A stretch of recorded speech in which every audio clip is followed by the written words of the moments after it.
ابو جہل ملعون نے اپنی صفوں میں اضطراب کی ابتدائی لہر دیکھی تو چاہا کہ اس سیلاب کے سامنے ڈٹ جائے، چنانچہ وہ اپنے لشکر کو للکارتا ہوا تکبر کے ساتھ کہنے لگا، لات و عزا کی قسم، ہم اس وقت تک واپس نہیں ہوں گے جب تک انہیں رسیوں میں نہ جکڑ لیں۔ دیکھو تمہارا کوئی آدمی ان کے کسی آدمی کو قتل نہ کرے، بلکہ انہیں پکڑو اور گرفتار کرو تاکہ ہم ان کو اس حرکت کا مزہ چکھائیں۔ لیکن اسے اس غرور کی حقیقت کا بہت جلد پتہ لگ گیا، کیونکہ چند ہی لمحے بعد مسلمانوں کے حملے کی تندی کے سامنے مشرکین کی صفیں پھٹنا شروع ہو گئیں۔ البتہ ابو جہل اب بھی اپنے گرد مشرکین کا ایک غول لیے جمع ہوا تھا۔ اس غول نے ابو جہل کے چاروں طرف تلواروں کی باڑھ اور نیزوں کا ایک جنگل قائم کر رکھا تھا، لیکن غیرت مند مسلمانوں کے اسلامی ہجوم کی آندھی نے اس باڑھ کو بھی بکھیر دیا اور اس جنگل کو بھی اکھیڑ دیا۔ اس کے بعد یہ طاغوت اکبر دکھائی پڑا۔ مسلمانوں نے دیکھا کہ وہ ایک گھوڑے پر چکر کاٹ رہا ہے، ادھر اس کی موت 2 انصاری جوانوں کے ہاتھوں اس کا خون چوسنے کی منتظر تھی۔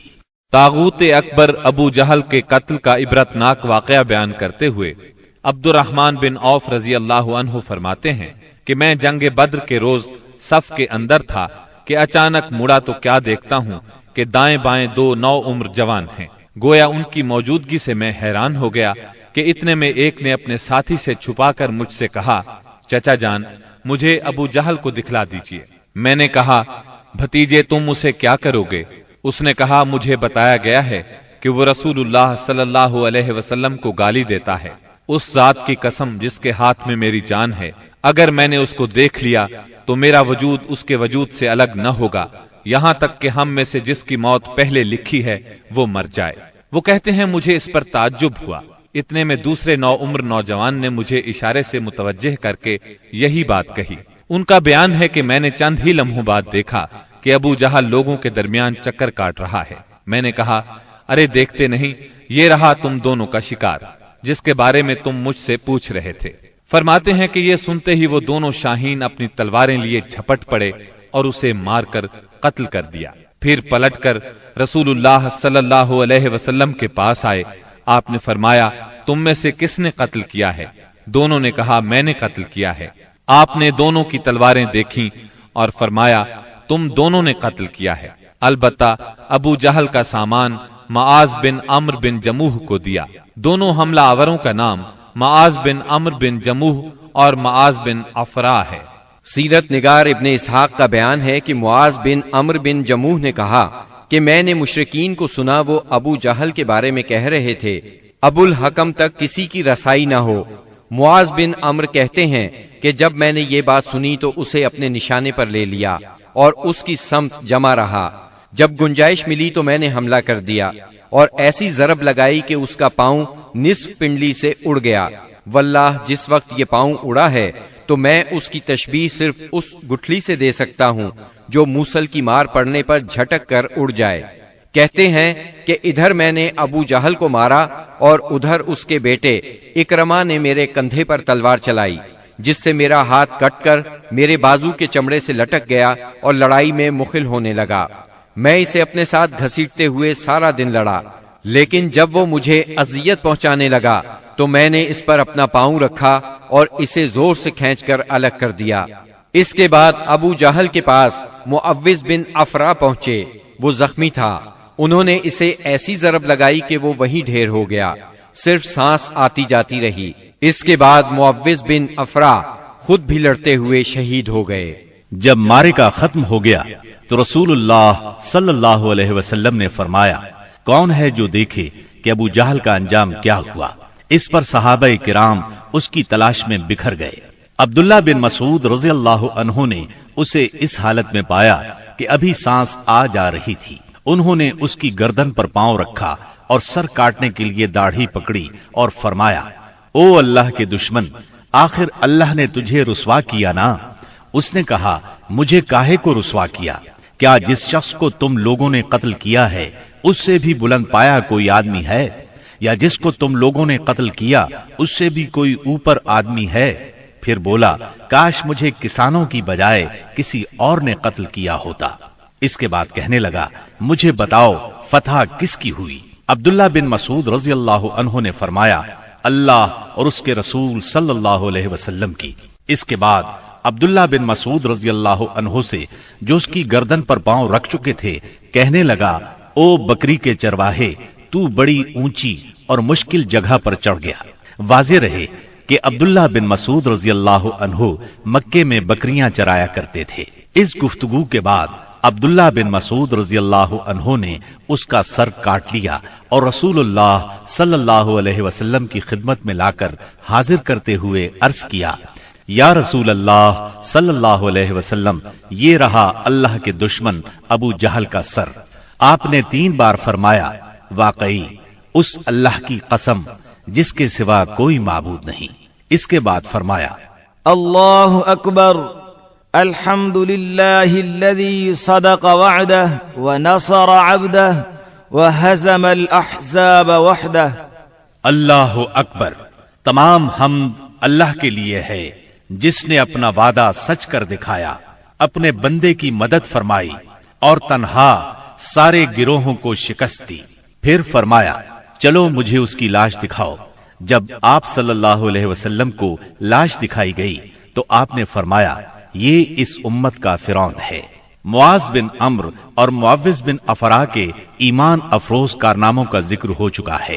حقیقت یہ ہے کہ اس معرکے میں قدم قدم پر ایمان کے ایسے تابناک نقوش پیش آئے جن میں عقیدت کی قوت اور اصول کی پختگی نمایاں اور جلوگر تھی۔ اس معرکے میں باپ اور بیٹے میں، بھائی اور بھائی میں صف آرائی ہوئی، اصولوں کے اختلاف پر تلواریں بے نیام ہوئیں اور مظلوم و مقہور نے ظالم و قاہر سے ٹکرا کر اپنے غصے کی آگ بجھائی۔ ابن عباس رضی اللہ عنہ سے روایت ہے کہ نبی صلی اللہ علیہ وسلم نے صحابہ کرام سے فرمایا مجھے معلوم ہے کہ بنو ہاشم وغیرہ کے کچھ لوگ زبردستی میدان جنگ میں لائے گئے ہیں، انہیں ہماری جنگ سے کوئی سروکار نہیں ہے، لہٰذا بنو ہاشم کا کوئی آدمی کسی کی زد میں آ جائے تو وہ قتل نہ کرے، اور ابو البختری بن ہشام کسی کی زد میں آ جائے تو وہ اسے قتل نہ کرے، اور عباس بن عبد المطلب کسی کی زد میں آ جائے تو وہ بھی انہیں قتل نہ کرے کیونکہ وہ بالجبر لائے گئے ہیں۔ اس پر عتبہ کے صاحبزادے ابو حذیفہ رضی اللہ عنہ نے کہا کیا ہم اپنے باپ بیٹوں، بھائیوں اور کنبے قبیلے کے لوگوں کو قتل کریں گے اور عباس کو چھوڑ دیں گے؟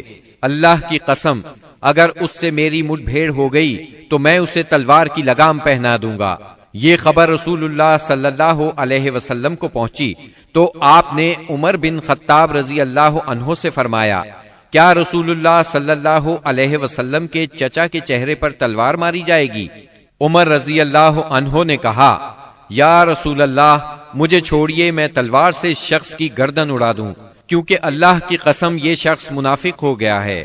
بعد میں ابو حذیفہ رضی اللہ عنہ کہا کرتے تھے اس دن میں نے جو بات کہہ دی تھی اس کی وجہ سے مجھے برابر خوف لگا رہتا ہے، صرف یہی صورت ہے کہ میری شہادت اس کا کفارہ بن جائے، اور بالآخر وہ یمامہ کی جنگ میں شہید ہو ہی گئے۔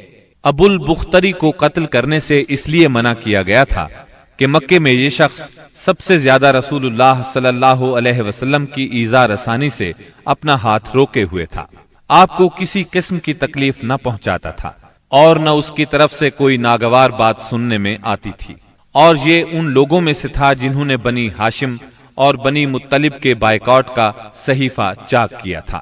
لیکن ان سب کے باوجود ابو البختری کو قتل کر دیا گیا۔ ہوا یہ کہ مجزر بن زیاد سے اس کی مد بھیڑ ہو گئی، اس کے ساتھ اس کا ایک اور ساتھی بھی تھا، دونوں ساتھ ساتھ لڑ رہے تھے۔ مجزر نے کہا ابو البختری، رسول اللہ صلی اللہ علیہ وسلم نے ہمیں آپ کو قتل کرنے سے منع کیا ہے۔ اس نے کہا اور میرا ساتھی؟ مجزر نے کہا نہیں واللہ ہم آپ کے ساتھی کو نہیں چھوڑ سکتے۔ اس نے کہا اللہ کی قسم تب میں اور وہ دونوں مریں گے۔ اس کے بعد دونوں نے لڑائی شروع کر دی، مجزر نے مجبوراً اسے بھی قتل کر دیا۔ مکے کے اندر جاہلیت کے زمانے سے عبد الرحمن بن عوف رضی اللہ عنہ اور امیہ بن خلف میں باہم دوستی تھی۔ جنگ بدر کے روز امیہ اپنے لڑکے علی کا ہاتھ پکڑے کھڑا تھا کہ اتنے میں ادھر سے عبد الرحمن بن عوف کا گزر ہوا۔ وہ دشمن سے کچھ زرہیں چھین کر لادے لیے جا رہے تھے۔ امیہ نے انہیں دیکھ کر کہا، کیا تمہیں میری ضرورت ہے؟ میں تمہاری ان زرہوں سے بہتر ہوں۔ آج جیسا منظر تو میں نے دیکھا ہی نہیں۔ کیا تمہیں دودھ کی حاجت نہیں؟ مطلب یہ تھا کہ جو مجھے قید کرے گا میں اسے فدیے میں خوب ددھیل اونٹنیاں دوں گا۔ یہ سن کر عبد الرحمن بن عوف رضی اللہ عنہ نے زرہیں پھینک دی اور دونوں کو گرفتار کر کے آگے بڑھے۔ عبد الرحمن بن عوف رضی اللہ عنہ کہتے ہیں کہ میں امیہ اور اس کے بیٹے کے درمیان چل رہا تھا کہ امیہ نے پوچھا، آپ لوگوں میں کون سا آدمی تھا جو اپنے سینے پر شتر مرغ کا پر لگائے ہوئے تھا؟ میں نے کہا، وہ حمزہ بن عبد المطلب رضی اللہ عنہ تھے۔ امیہ نے کہا، یہی شخص ہے جس نے ہمارے اندر تباہی مچا رکھی تھی۔ سیدنا عبد الرحمن رضی اللہ عنہ کہتے ہیں کہ واللہ میں ان دونوں کو لیے جا رہا تھا کہ اچانک بلال رضی اللہ عنہ نے امیہ کو میرے ساتھ دیکھ لیا تو انہوں نے کہا، او ہو کفار کا سرغنہ امیہ بن خلف، اب یا تو میں بچوں گا یا یہ بچے گا۔ میں نے کہا، اے بلال رضی اللہ عنہ، یہ میرا قیدی ہے۔ انہوں نے کہا، اب یا تو میں رہوں گا یا یہ رہے گا۔ پھر نہایت بلند آواز سے پکارا، اے اللہ کے مددگارو، یہ رہا کفار کا سرغنہ امیہ بن خلف، اب یا تو میں رہوں گا یا یہ رہے گا۔ عبد الرحمن بن عوف رضی اللہ عنہ کہتے ہیں کہ اتنے میں لوگوں نے ہمیں گھیرے میں لے لیا۔ میں ان کا بچاؤ کر رہا تھا مگر ایک آدمی نے تلوار سے اس کے بیٹے کے پاؤں پر ضرب لگائی اور وہ وہیں گر گیا۔ ادھر امیہ نے اتنے زور سے چیخ ماری کہ میں نے ویسی چیخ کبھی سنی ہی نہ تھی۔ میں نے کہا، نکل بھاگو، مگر آج بھاگنے کی گنجائش نہیں۔ اللہ کی قسم میں تمہارے کچھ کام نہیں آ سکتا۔ عبد الرحمن رضی اللہ عنہ فرماتے ہیں کہ لوگوں نے اپنی تلواروں سے ان دونوں کو کاٹ کر ان کا کام تمام کر دیا۔ اس کے بعد عبد الرحمن بن عوف رضی اللہ عنہ کہا کرتے تھے، اللہ بلال رضی اللہ عنہ پر رحم کرے، میری زرہیں بھی گئیں اور میرے قیدی کے بارے میں مجھے تڑپا بھی دیا۔ سیدنا عمر بن خطاب رضی اللہ عنہ نے اپنے ماموں عاص بن ہشام بن مغیرہ کو قتل کیا۔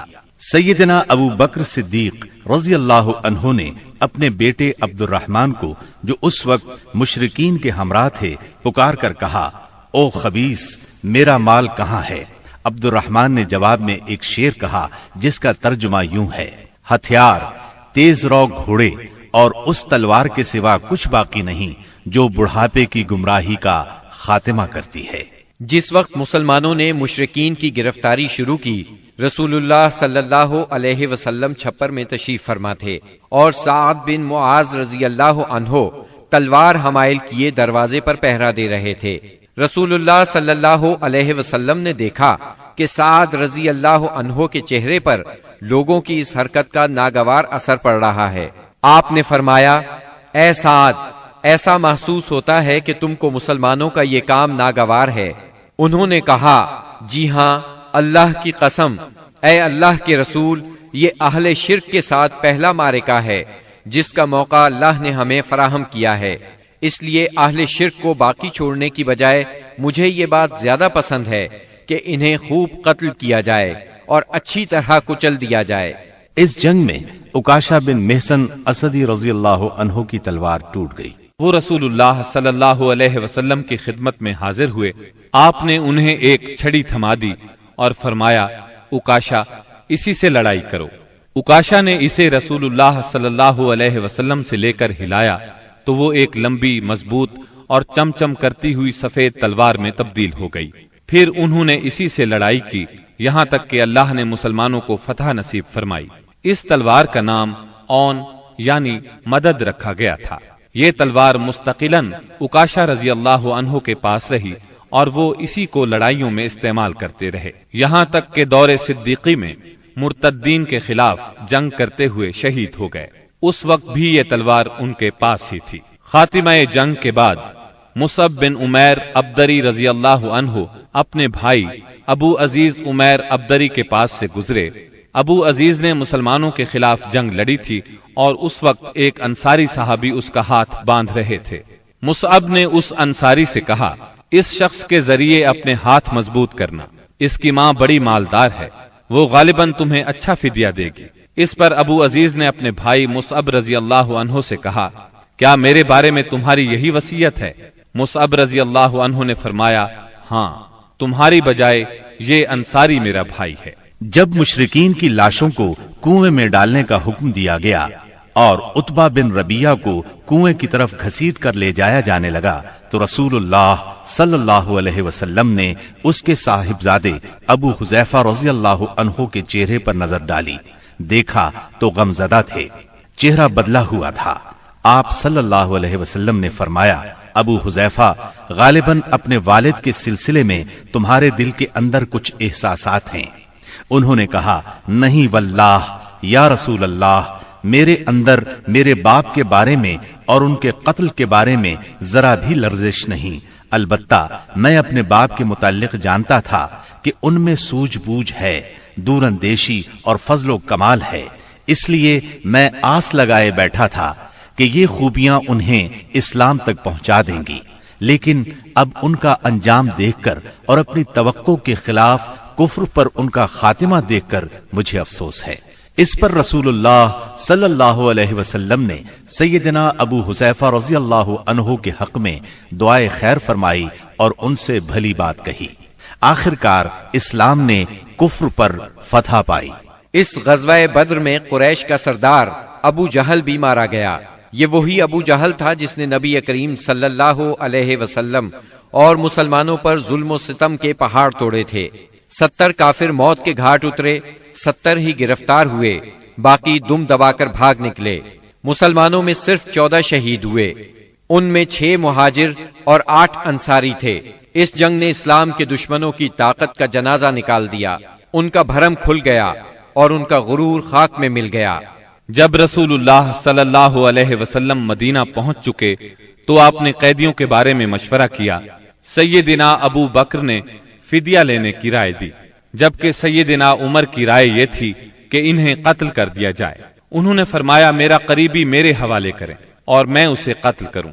عقیل بن ابی طالب سیدنا علی کے حوالے کریں، وہ اس کی گردن کو اڑائیں، یہاں تک کہ اللہ کو معلوم ہو جائے کہ ہمارے دلوں میں مشرکین کے لیے کوئی نرم گوشہ نہیں ہے، اور یہ حضرات مشرکین کے ائمہ اور قائدین ہیں۔ رسول اللہ صلی اللہ علیہ وسلم نے فدیہ لینا طے کیا۔ یہ فدیہ 4000 سے 3000 اور کم از کم 1000 درہم تک تھا، اور ان میں سے جو لکھنا پڑھنا جانتے تھے ان کا فدیہ یہ قرار دیا گیا کہ وہ 10 بچوں کو لکھنا پڑھنا سکھا دیں۔ غزوہ بدر میں قریش کے 70 آدمی مارے گئے، ان میں عتبہ اور ابو جہل جیسے رئیس شامل تھے۔